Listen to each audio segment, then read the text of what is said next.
Good morning प्यारे बच्चों। आज हम प्रश्नावली 3 के कुछ क्वेश्चंस करने जा रहे हैं, ठीक है। जैसे प्रश्नावली 3 के 1 से लेकर 5 तक बता दिया गया था, तो आज हम एक्सरसाइज 3 का क्या बताएंगे, छठवां क्वेश्चन। बोलो क्या है क्वेश्चन।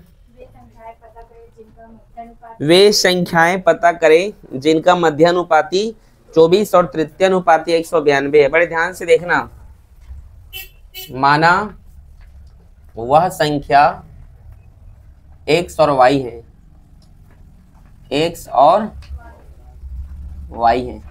माना वो संख्या क्या है, x और y। वो संख्या पता करो जिसका मध्यानुपाती 24 है बोला है, मतलब मिडिल टर्म मिड प्रोपोर्शनल क्या है 24 और थर्ड प्रोपोर्शनल 192। ठीक, तो मध्यानुपाती पहली शर्त क्या है उसका, फर्स्ट कंडीशन मध्यानुपाती है, मध्यानुपाती है ना। इसका मतलब वही संख्या x और y है, तो x अनुपात 24 मध्यानुपाती बोला है, तो और ये y। समझे कि नहीं, बोलो। नहीं है, उसने मध्यानुपाती बोला है। वे संख्या पता करो जिसका मध्यानुपाती 24 है, तो मान लो वो संख्या x और y है और उसका बीच का क्या है 24 है। ओके, ऐसा जो रहता है वो सतत अनुपात हो जाता है, तुम जानते हो, जानते हो कि नहीं। x अनुपात 24 प्रोपोर्शनल 24 y, ठीक है। x by 24 equals to 24 by y। समझ आ रहा है। x और y का गुणा हो गया, क्रॉस मल्टीप्लाई, तो ये क्या हो गया 24 मल्टीप्लाई 24। इसको इक्वेशन फर्स्ट दे दो, दूसरा चौक चेंज करने दीजिए। समझे यहां तक आप लोग। और दूसरी शर्त क्या है बेटा, दूसरी शर्त है तृतीयानुपाती भी दिया है। थर्ड टर्म क्या है वो 192, x अनुपात y अनुपात 192। तृतीयानुपाती बोला है 192 है, थर्ड प्रोपोर्शनल, तो ये पहला हो गया, दूसरा ये तीसरा। समझे कि नहीं, नहीं है समझ में। अब इसमें भी देखो, ये पहला कंडीशन हो गया। अब उसमें ये भी बोला है कि थर्ड प्रोपोर्शनल 192 है, तो सेकेंड कंडीशन हुआ ना वो। तो x अनुपात y समानुपात, इसको फिर एक बार लिखते हैं 192। बोलो समझे। x बटे y बराबर y बटे 192। क्रॉस मल्टीप्लाई कीजिए, x multiply 192 equals to y का y स्क्वायर। x का वैल्यू निकालोगे तो 192 इधर इंटू में उधर जाएगा तो डिवाइड में होगा। समझे कि नहीं, समझ आया। x का मान समीकरण 1 में रखने पर, ये समीकरण 1 है ना, इस x का मान यहाँ पे रख दीजिए। तो क्या है x का मान यहाँ पे y स्क्वायर बटे 192, और यहाँ पर एक और y है, तो उस y को यहाँ पे लिख दीजिए बराबर 24 मल्टीप्लाई 24। बोलो समझ आ रहा है कि नहीं, नहीं आ रहा है। अरे बोलो नहीं आ रहा है तो समझाऊंगा। ये इंटू, ये डिवाइड में उधर जाएगा तो y और इसका गुणा होगा तो y क्यूब होगा ना। अरे y स्क्वायर है, एक y है तो गुणा होगा तो y क्यूब होगा। ये इधर चला गया तो किस में आ गया, ये गुणा में। y इक्वल्स टू, ये क्यूब उधर जाएगा क्यूब रूट, तो इधर क्या बन जाएगा, ये क्यूब रूट हो जाएगा। ये क्यूब उधर जाएगा तो क्यूब रूट, रूट नहीं क्यूब रूट। तुम पढ़ोगे इसको हिंदी में घनमूल कहते हैं, ठीक है। अब 3 का जोड़ा बनाने वाला है, ठीक है ना। तो 24 मल्टीप्लाई 24 और 192, तो 24 अट्ठे क्या होता है 192 होता है। ये 24 अट्ठे क्या होता है 192 को ना ऐसे तोड़ दिया हूँ।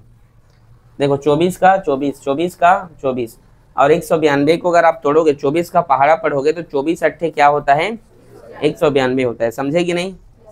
24 का पहाड़ा तो नहीं आता होगा, वैसे 24 अट्ठे क्या होता है 92 होता है, तो इस 8 को भी तो तुम ऐसे, तो ये जो 8 है ये 2 भी तो लिख सकते हैं इसको, 8 को, समझे कि नहीं।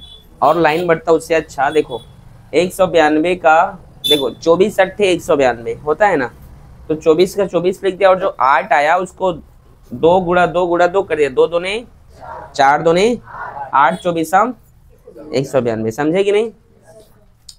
अब तुम जानते हो जैसे अगर स्क्वायर होता है, रूट होता है, तो रूट में अगर 2 पेयर का बाहर निकलता है, 2 पेयर बना के निकलता है ना, लेकिन क्यूब रूट में क्या होता है, 3 पेयर बाहर निकलते हैं। कितने पेयर, तो इसका 3 पेयर हो गया, इसका 3 पेयर, तो उसका एक एक बाहर निकलेगा, 24 गुणा 2, तो 24 दूने 48। बोलो समझे। ये है पहली संख्या, या दूसरी संख्या मान लो, ठीक है, y को दूसरा माने हैं। तो अब पहला संख्या कौन सा है, ये देखो, x का मान निकालने के लिए इसमें रख दो भाई, समझे कि नहीं।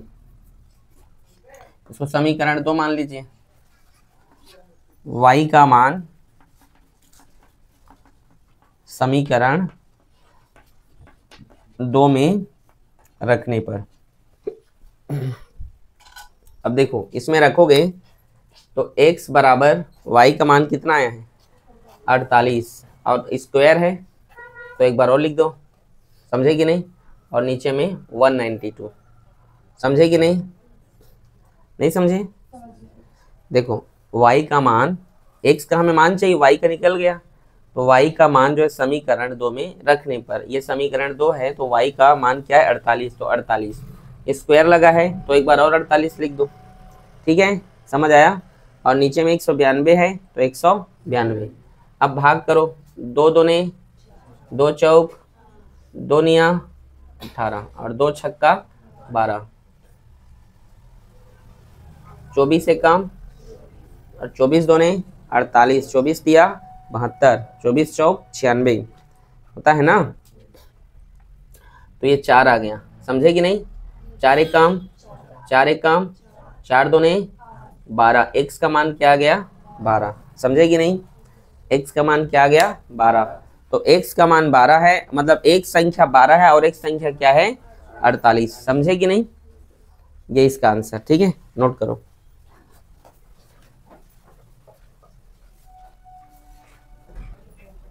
क्वेश्चन नंबर 7वां है ना, बोलो तो क्वेश्चन क्या, ध्यान से देखना, बोलो। यदि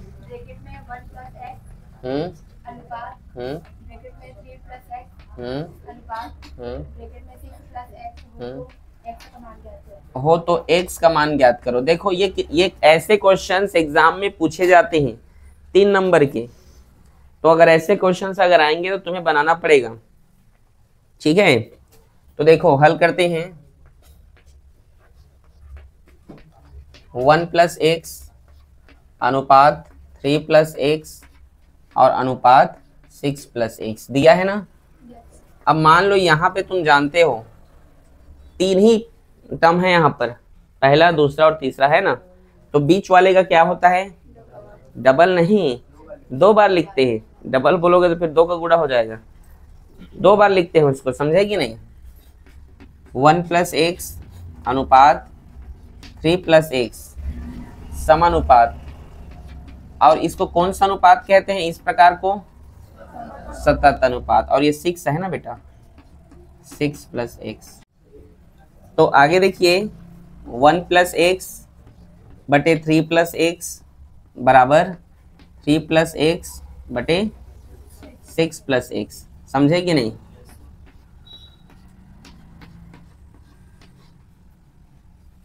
क्रॉस मल्टीप्लाई कीजिए आप इसको, 1 + x 6 + x बराबर 3 + x, और ये 3 + x, समझे कि नहीं, क्रॉस मल्टीप्लाई हुआ है, ठीक है। अब इस प्रकार क्या करते हैं बेटा, आगे 1 का गुणा इन दोनों से होगा और इस x का गुणा भी इन दोनों से होगा, 3 का गुणा इन दोनों से और x का गुणा भी इन दोनों से, ठीक है। 1 का 6 से करो, 1 छक्का 6, 1 x का 1 x, x का 6 से करोगे तो 6x, x का x से करोगे तो x²। ध्यान से देखो 3 का 3 से करोगे तो 9, 3 तिया और ये 3x, ठीक है। x का 3 से करोगे तो x का x स्क्वायर। बोलो समझे? आगे देखो 6 प्लस, ठीक है, एक मिनट ना, देखो यहाँ पे ना ये एक्स स्क्वायर और ये एक्स स्क्वायर कट जाएगा, कटेगा, क्योंकि दोनों बराबर के उस साइड हैं और वो भी प्लस में है और ये भी प्लस में। और देखो ये 3x है, ये 3x, 3 और 3 कितना होगा 6, और इधर का 6x, लेकिन उसको एक बार लिख लो।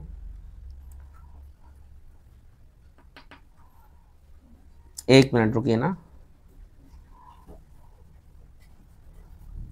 चलो लिख ही दे रहा हूँ। 6 प्लस 7x बराबर 9 प्लस 6x।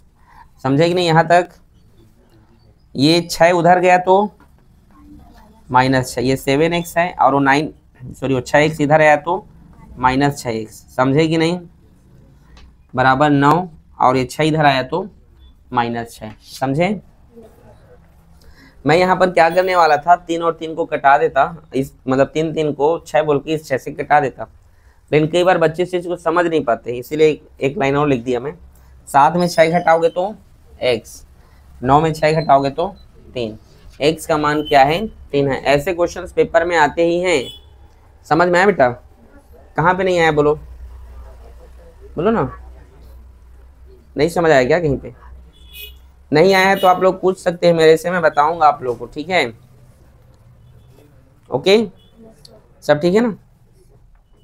यहाँ को समझाना है क्या? देखो एक छक्का, एक एक्स का एक एक्स, एक्स का 6 से 6x, एक्स का एक्स स्क्वायर, 3 तिया 9, 3x, एक्स तिया 3x, एक्स का एक्स स्क्वायर, तो 6 प्लस और 6 जोड़ोगे 7x, 9 का 9, 3 3 6x, 6x इधर गया तो माइनस, ये 6 इधर आया तो माइनस, 9 में 6 गया तो 3, ठीक है?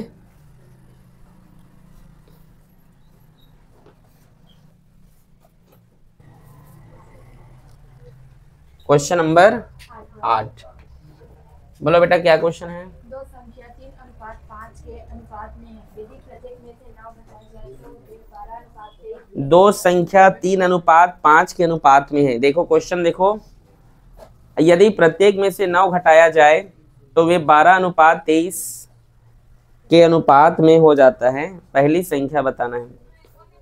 दो संख्या 3:5 के अनुपात में है।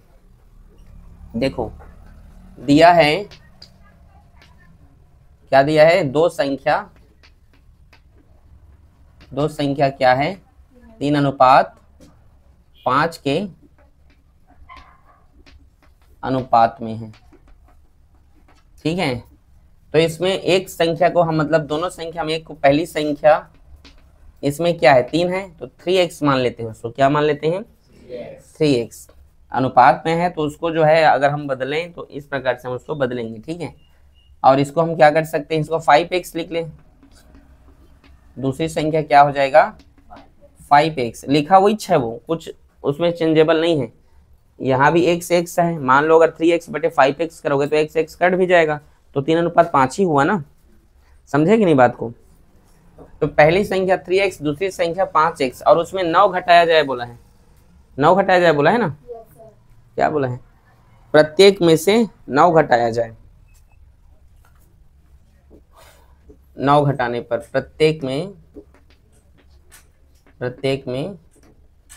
9 घटाने पर, अब 9 घटा देंगे तब क्या होगा 3x माइनस 9 और 5x माइनस 9, और ये क्या कौन सा अनुपात हो जाता है 12:23, यही ना?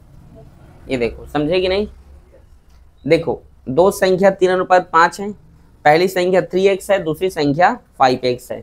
9 घटा दोगे तो देखो घटाने का चिन्ह, इसमें 9 घटा दोगे तो वो 12:23 हो जाएगा, तो 12/23।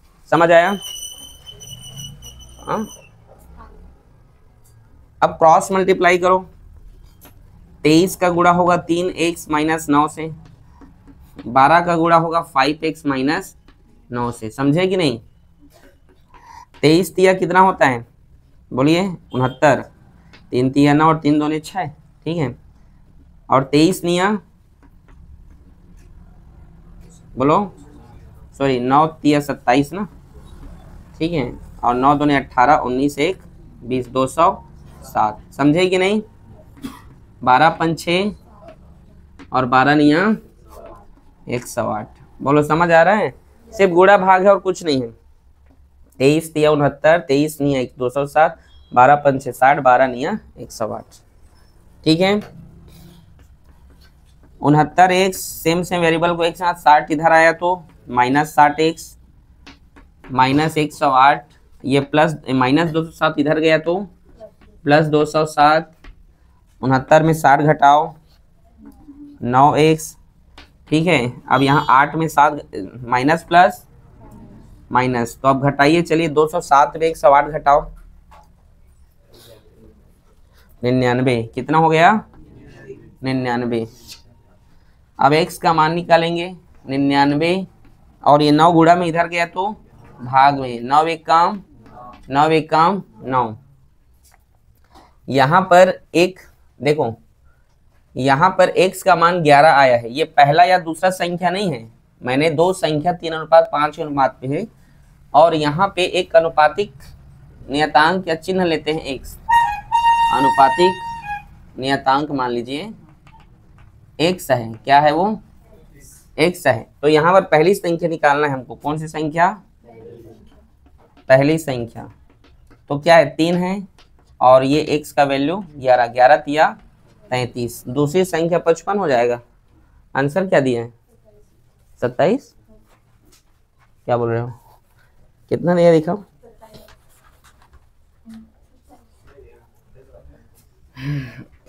23, 3 तिया 9, 27 आया पीछे में आंसर में। 3 तिया 9, 3 दूनी 6, 9 तिया 27, 9 दूनी 18, 19 20, 12 पंच 60, 12 नहीं 108, 69 60, 9 17 में 9, और 1 मिनट 17 में 8 गया 9, 9 का 9, क्या सही है? ये गलत है, आंसर सुधार लो, ठीक है, ओके, ठीक है ना। पीछे में सुधार लीजिए उसको, आंसर लिखिए 11, ठीक है। सॉरी, पहली संख्या कितना है? 33, ठीक है बेटा, ठीक, नोट करो।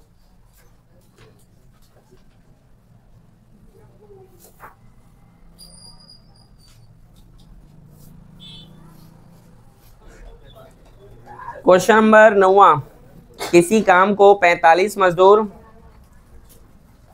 प्रतिदिन 6 घंटा काम करते हुए 24 दिनों में पूरा करते हैं। तो दिया है, पहला कंडीशन दिया है 45 मजदूर, ठीक है, पहले दिया है लिख लीजिएगा, दिया है 45 मजदूर किसी काम को कितने दिन में पूरा करते हैं? 26 दिन। 6 घंटा काम करते हैं, और कितने घंटा? 45 मजदूर, एक मिनट क्वेश्चन को समझने दो। किसी काम को 45 मजदूर प्रतिदिन 6 घंटा, मतलब एक दिन में 6 घंटा काम कर रहे हैं। 45 मजदूर हैं तो वन डे में, एक दिन में कितने घंटे काम करते हैं? 6 घंटा। समझ में आया?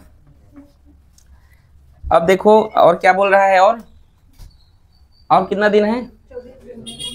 24 दिन में काम पूरा करते हैं। 24 दिन में, तो एक दिन में 6 घंटे, तो 24 दिन में बेटा 6 चौक 24, 6 दूने 12, 13 1 14, 144 घंटा। समझा कि नहीं? देखो 45 मजदूर किसी काम को मतलब कर रहे हैं, एक दिन में 6 घंटा कर रहे हैं, तो 24 दिन में कितने घंटे किए? आगे बोल रहा है कि बताइए कितने मजदूर उस काम को 8 घंटे प्रतिदिन करके 15 दिन में पूरा करते हैं। तो एक मजदूर एक दिन में कितना काम कर रहे हैं? 8 घंटा, और कितना दिन में पूरा करेंगे? 15 दिन में। समझ आया? तो एक दिन में 8 घंटा, तो 15 दिन में 15 अट्ठे 120 घंटा। बोलो समझे यहां तक? अब ये क्वेश्चन बनेगा व्युत्क्रमानुपात। व्युत्क्रमानुपात क्या होता है? देखो क्वेश्चन को समझना। देखो 45 मजदूर हैं, 6 घंटा काम करके 24 दिन में पूरा करते हैं, तो एक मजदूर 8 घंटा काम करके 15 दिन में खत्म कर रहे हैं। तो यहाँ पर बताओ मजदूरों की संख्या यहाँ पर बढ़ेगी कि घटेगी? अगर मजदूरों की संख्या बढ़ेगी तो टाइम भी बढ़ा है और समय कम हुआ है कि नहीं? मजदूरों की संख्या यहाँ पर कम है तो वो लोग काम घंटे भी कम कर रहे हैं और समय भी ज्यादा लग रहा है कि नहीं? इसी को व्युत्क्रमानुपात कहते हैं। अभी भी नहीं समझ आया? देखो, ज्यादा मजदूर रहेगा तो जो काम है कम जल्दी खत्म हो जाएगा, ज्यादा मजदूर रहेंगे तो कोई काम जल्दी खत्म हो जाएगा, अगर कम मजदूर रहेंगे तो वही काम ज्यादा दिन चलेगा। नहीं समझ आया? चलो वो नहीं समझ रहे, बाइक में बैठे होगे तुम लोग, अगर तुम 20 के स्पीड से जा रहे हो, यहाँ से मान लो रायपुर चले गए, 40 की स्पीड से जा रहे हो, तो तुम्हें पहुँचते कम से कम 6, 7, 8 घंटे लगेंगे। अब तुम मान लो 80, 90 की स्पीड से जा रहे हो तो समय कम लगेगा कि नहीं? अभी भी नहीं आया समझ में? उसी को कहते हैं व्युत्क्रमानुपात। क्या कहते हैं? बोलो, समझ गए? तो ये व्युत्क्रमानुपात,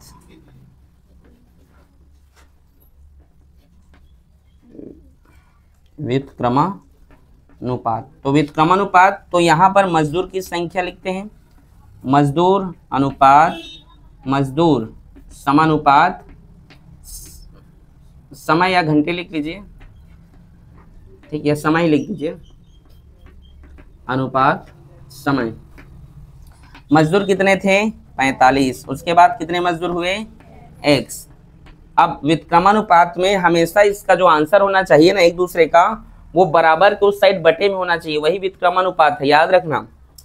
व्युत्क्रमानुपात में क्या होता है, क्वेश्चन को तुम समझ जाओगे। व्युत्क्रमानुपात का मान लो एक बढ़ेगा तो एक घटेगा, अगर एक घटेगा तो एक, तो यहाँ पे वही कंडीशन है।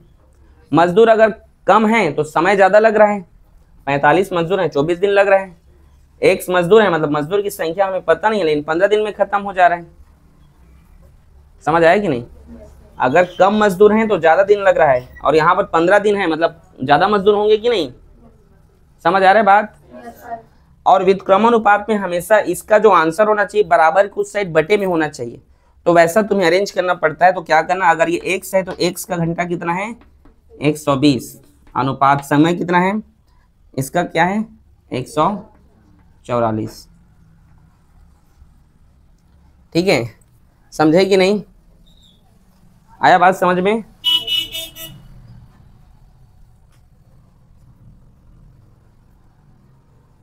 एक मिनट, कहीं पर कुछ मिस्टेक हो गया है क्या?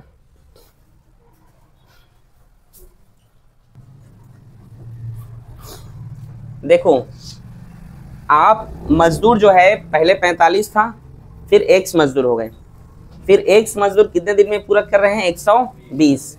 और 45 मजदूर कितने दिन में पूरा कर रहे हैं? 144। अगर तुम्हें x को पहले लिखना है मान लो, तो तुम x को भी पहले लिख सकते हो, x यहाँ पे लिख लेना, 45 यहाँ पे। अब मजदूर लिखे हैं तो ये नहीं कि 45 को पहले लिखा, आप x को भी पहले लिख लो, लेकिन वो अपोजिट उसके बटे में होना चाहिए। अगर तुम x को यहाँ पर लिखते हो और 45 को यहाँ पे, तो 45 का वैल्यू 144 को पहले लिखना, फिर उसके बाद इस x का वैल्यू 120 को उधर। समझ आया? समझे कि नहीं? मतलब जो वैल्यू यहाँ पर रहेगा उसका आंसर यहाँ पे होना चाहिए, उसका टाइम।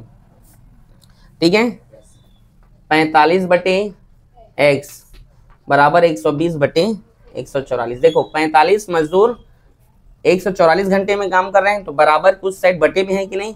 उसी को व्युत्क्रमानुपाती कहते हैं। मतलब अगर इधर कोई नंबर है तो ऐसे बटे में नंबर होना चाहिए। आया समझ में?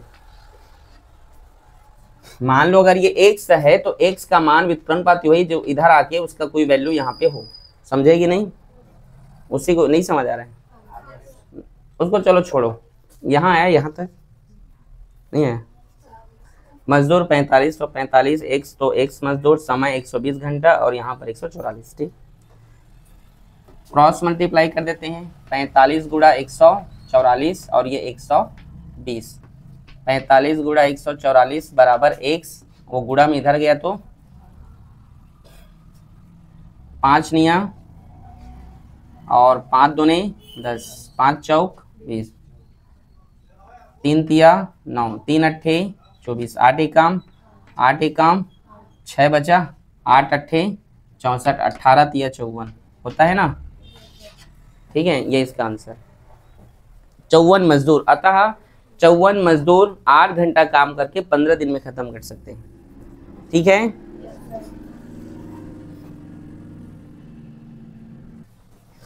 यहाँ भी जो क्वेश्चन नंबर 10 है ये भी एज इट इज बनेगा, तुम लोग उससे बना के लाना। ठीक है, ओके, समझ आया कि नहीं? Question number 10। ठीक है, चलो ठीक है।